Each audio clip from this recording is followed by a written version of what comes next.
Welcome to Web Handling. My name is Dave Roysam. In this second of several videos on two-drum winding, we offer strategies for TNT control settings.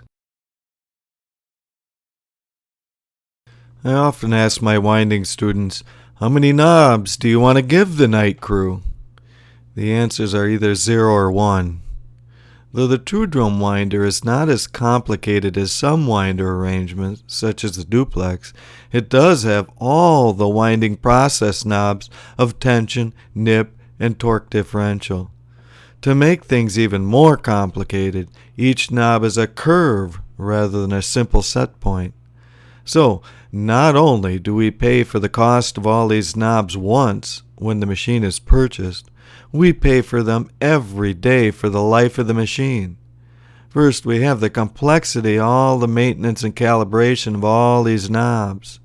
Then, we have all the trials and all the tribulations on what to do with all these knobs. There is a great risk in making general statements because your mileage may vary, as they say. Even so, it can be instructive to look at the norm. First, out-of-the-box programs and recommendations that come with the winding machine are usually close to optimum in the paper industry because it is so mature. Similarly, true roll structure defects such as one type of starring and telescoping are really quite rare in paper. This is not the case in rubber and textiles where the winder may be severely handicapped by the lack of a rider roll. Then it should not be surprising that the frequency and severity of most defects in paper are largely unaffected by TNT settings. This is not something the mill manager or process engineer wants to hear. They would like to believe that relief is available by finding some sweet spot combination of knob positions or some magic curve. This is often wishful thinking because more often defects seen on the winder have to do with poor web profile than with poor winding. Put more bluntly, your web or web quality may not be windable with great reliability. In my winding course, we show how to distinguish between true winding defects, those that have a winding solution, and product process design defects that have no winding solution. Even so, it is possible that by choosing better winding settings, some of your defects might be reduced in regard to frequency or severity. To do this, it is absolutely essential to know the category of defect you have for each and every defect that troubles you. The defect categories of interest here are tight, loose, and roll structure. Other defects, such as wrong diameter or width, are operational and are not affected by TNT settings.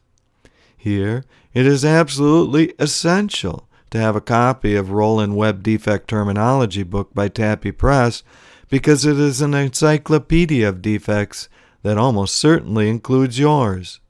It will give you diagnostics, causes, cures, and often where to find out more about the defect. Further details can be found in my second winding book or the winding modules in my Web 101 course. Again, at the risk of overgeneralization, I offer a simple starting point strategy. First, set tension to get the web to the windup with the least amount of trouble, as is taught in Module 5 of Web 101. Second, set the nip program to be constant backdrum nip as given in Module 24b of Web 101.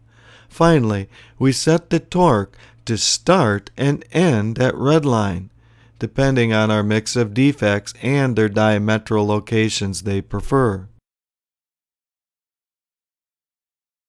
The final step would be to observe the wound roll closely. Here, we may tweak the starting tightness depending on whether we see tight or loose defects near the core. Then we turn our attention to the outside and again may tweak the tightness there if indicated by the type of defect found there.